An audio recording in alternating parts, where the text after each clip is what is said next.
Hey, what's up, you guys? It's Bloody Jacob here to bring you my review of the mid-season return episode of The Walking Dead. What happened and what's going on? And yeah, a pretty good premiere for the mid-season, I'd say. Of course, we're gonna get to the excuse me. We're gonna get to the main core of the episode fairly quickly here, but I do want to say that I was looking forward to the show coming back quite a bit, and I do still plan on reviewing it each week a new episode airs. Still plan on that. And hopefully with Saul going back to a different night, that I'll be able to get the Walking Dead review out earlier on Mondays instead of later like it is now, going into Tuesday actually. But yeah, so yeah, expect reviews every week, one way or another at least. So anyway, with this episode, it had a really interesting opening because it basically showed what we thought was Beth's burial, and I think part of it was because we've seen Maggie crying and different things like that, and we also seen Rick and Noah talking about heading to, I forget where it was exactly, but the place where Noah's family lived, and they're gonna head there and see if anyone is still around and if they can make something of it. It's like a ways away, but as Rick said, if it works, then it's the last long trip we have to make. And of course, you guys know how that all pans out, unfortunately. But what was really interesting, because like I said, that made it look like it was Beth's burial, and I still think we've seen Maggie reacting to it, but it turned out to be Tyreese's, because we've seen the blood dripping on the picture, and we've seen those pictures of the the brothers and the photos and stuff like that. It was like one of those scenes that they used to do more often in the series, where they show something that actually happens later at the beginning of the episode, sort of like they did with in particular, I think of like 18 Miles Out back in season 2.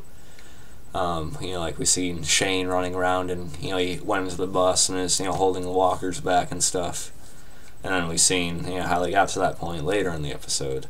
So it reminded me of that. I don't really have a problem with that too much, but once you sort of connect the dots and figure out, oh yeah, that means this is happening later, it spoils it to a certain degree, but otherwise it's pretty clever foreshadowing. And let's see, before we get to, like I said, the main core and point of this episode, there are a few things I want to go over. They eventually get to that area Noah was pointing them towards. Also why they wanted to try it so much was because Beth was planning on trying to get Noah there as well, had they both gotten out alive. I'm still not sure how much Beth actually had to try to kill Dawn in that mid-season finale. I don't know if it was really needed from her, but anyway, Beth's dead, and out of respect for Beth, they wanted to at least see what her path was going to lead, or like where her path was going to lead, and sort of like follow through with what she wanted. So it was like basically a respect thing for her. And it turns out it won't be the last time we've seen Beth in that mid-season finale. More on that later. So they get to that area, and they climb over the wall, and they see, the little town there is in ruins. I mean, there's decayed bodies everywhere, walker bodies, probably decomposing human bodies as well that were mostly devoured, different things like that. And of course, Noah breaks down. Everybody hates Chris, of course, and Rick tries to comfort him, and he says he's truly sorry, and I actually kind of like that scene, because he kind of gets the whole feeling, and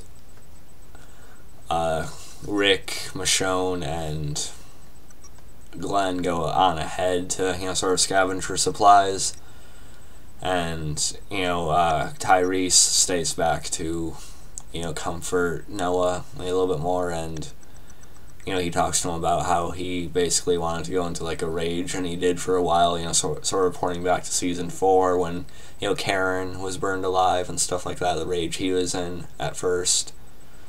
But, you know, then he basically tells him not to give up, not to give in to that, which is, you know, ironic for later. You know, just like giving up in general. But, so that was good.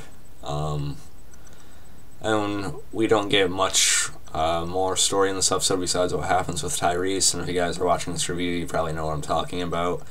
But before we get to that, there is a little bit with Michonne here I liked. We get a few good walker kills, you know, her walking in the background, you know, taking their heads off and stuff, which is really cool. I'm always up for that. And,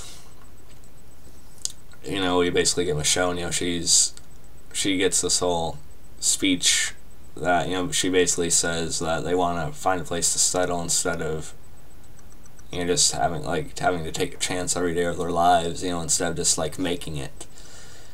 You know, you've seen part of that speech in some of the promos for the mid-season return, I believe, and, you know, she makes a really good speech, and, you know, she tries to come up with some ideas as to, you know, make a place out of, you know, Noah's little town here.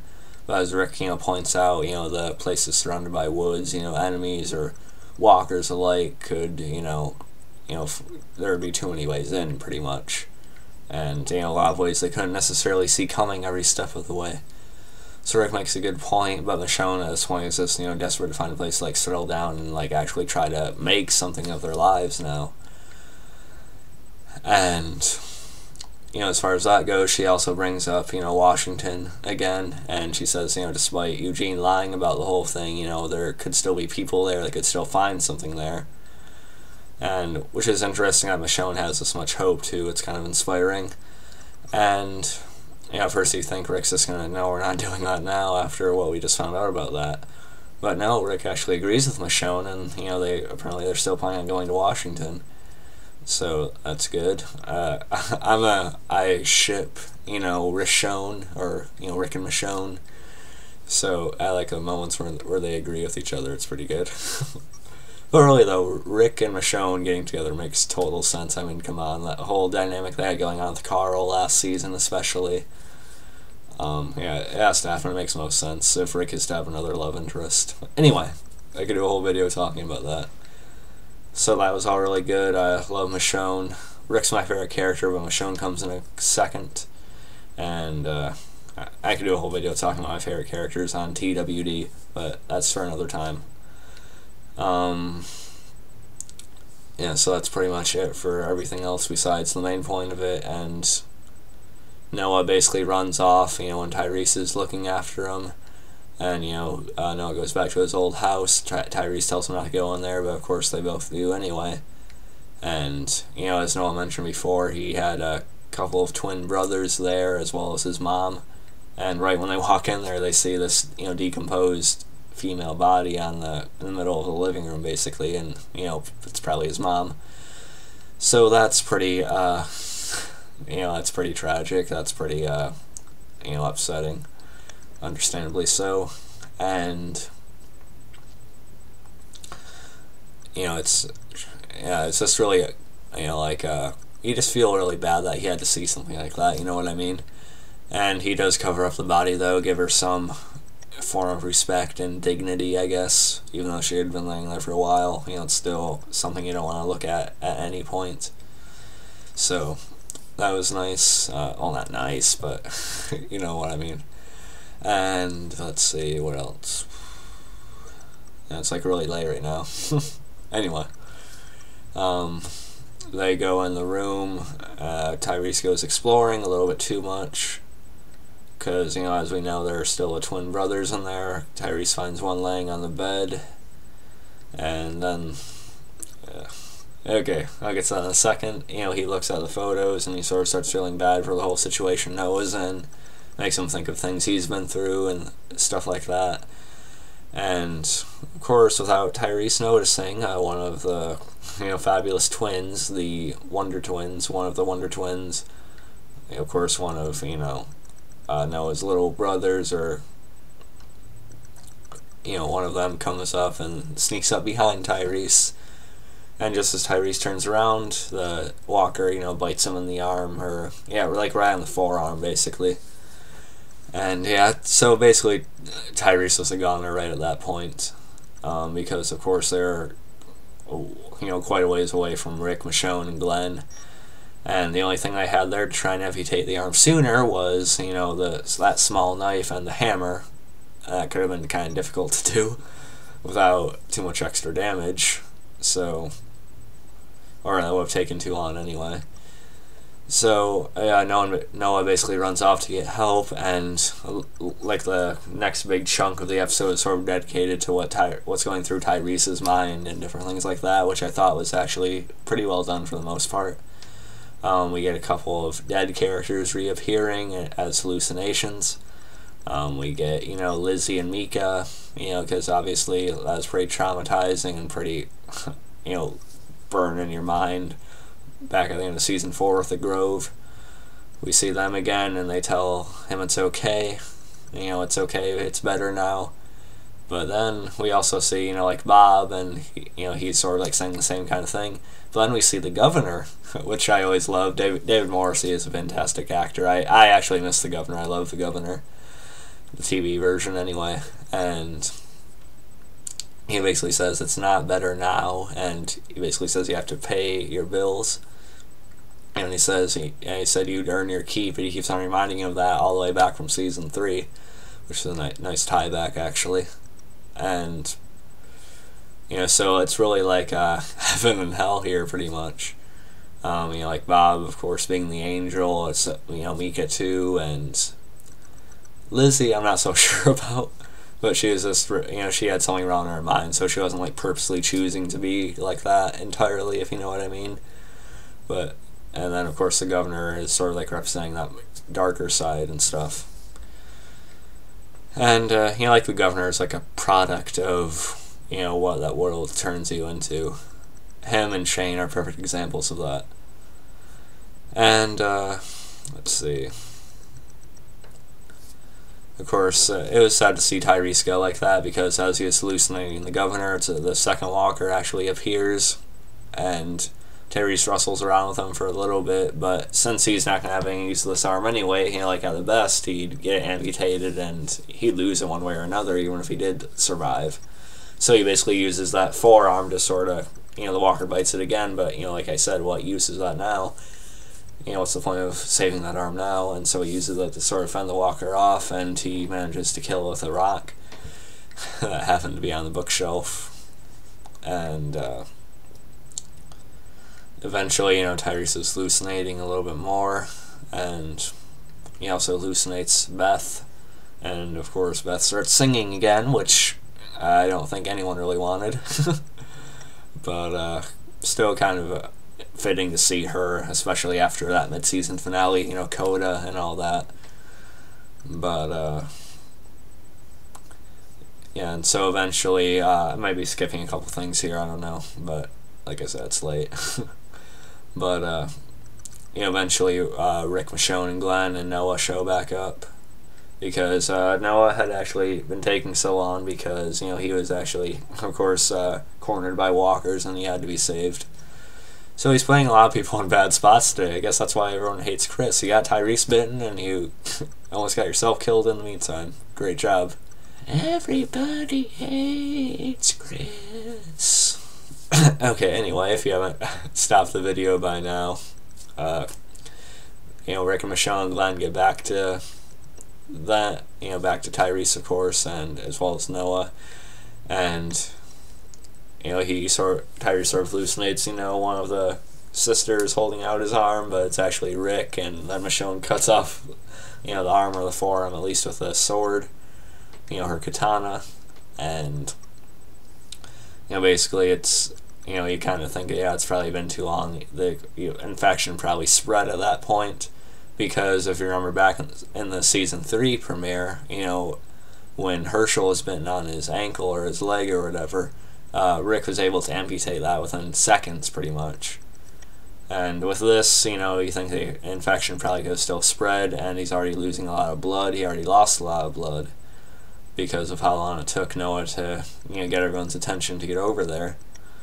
So they basically get him in the car, and they try to drive as quickly as they can, back to the rest of the group, but, slowly, Tyreese keeps on seeing visions as they're driving of, Beth and, Bob especially, and of course the sisters, the twins, and he basically is just told, it's okay, it's better now, it's okay to finally just rest. And as Tyreese was talking about his father earlier, how they listened to the radio and stuff like that, he basically says turn it off, and that's, he looks into the sun, and that's basically him going into the light there.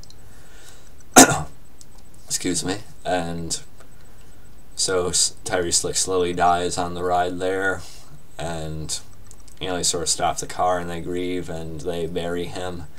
And that was really sad to see too. Rick says to keep Carl and Sasha away from that, but they ended up seeing it anyway. Of course, they probably might not. They didn't want them to see Tyreese injured like that, but now that he's dead, what else are they gonna do? We see the burial of Tyreese, which is actually a burial we were seeing at the beginning of the episode, minus the Maggie grieving thing, I think.